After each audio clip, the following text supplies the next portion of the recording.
Sabi niya, hindi daw siya nakakapagpalaboratory pa, kailangan na kailangan. Sabi ng mga anak ko, kailangan na kailangan na nga dapat mama, dapat nung Lunes pa. Kaso wala namang pera. Sabi ko, sige, mamaya magpatingin siya. Lahat ng pinagbinta ko, pastor, pinadala ko 800. Niisip ko baka maraming laboratory sa kanya. Awa ng Diyos, 200 lang naman. Sabi ko, ay, thank you Lord, may punan pa ako bukas. Praise God. Ayun, Thank you, Lord.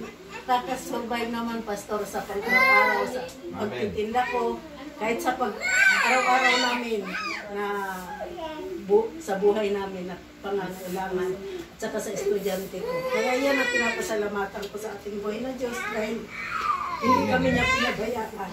Yun lang. Amen.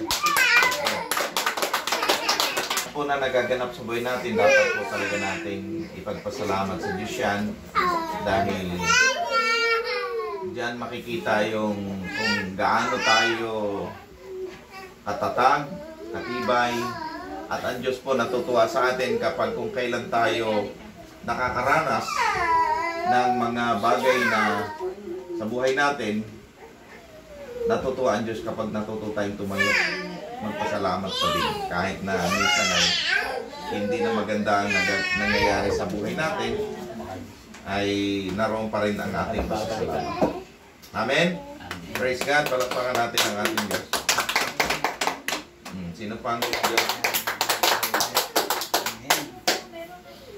Salamat ako sa Panginoong Jesus. Nandito tayo ngayon. Amen. Tumpin tayo.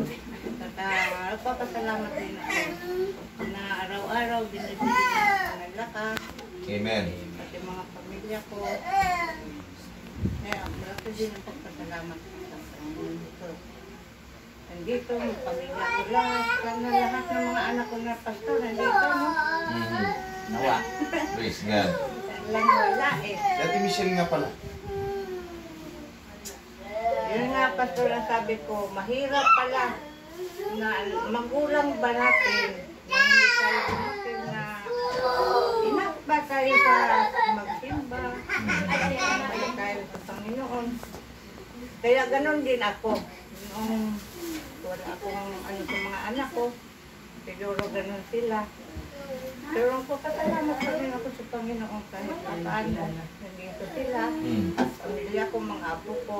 Ako kasalamat sa Panginoon. Amen. Praise God. Hindi pa po huli ang lahat, no? Ito yung pagkakataon na tayo makapag-serve sa Lord. Kaya tibayan lang natin ang ating loob at ang ating pamilya ay lagi nating idalangin sa Diyos na sila'y ating makasama sa paglilingkod. Amen? Praise God. Baka nagutom? Kaya nagutom?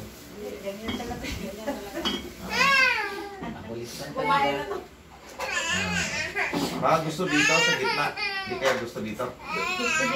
Ayaw mo lang ga?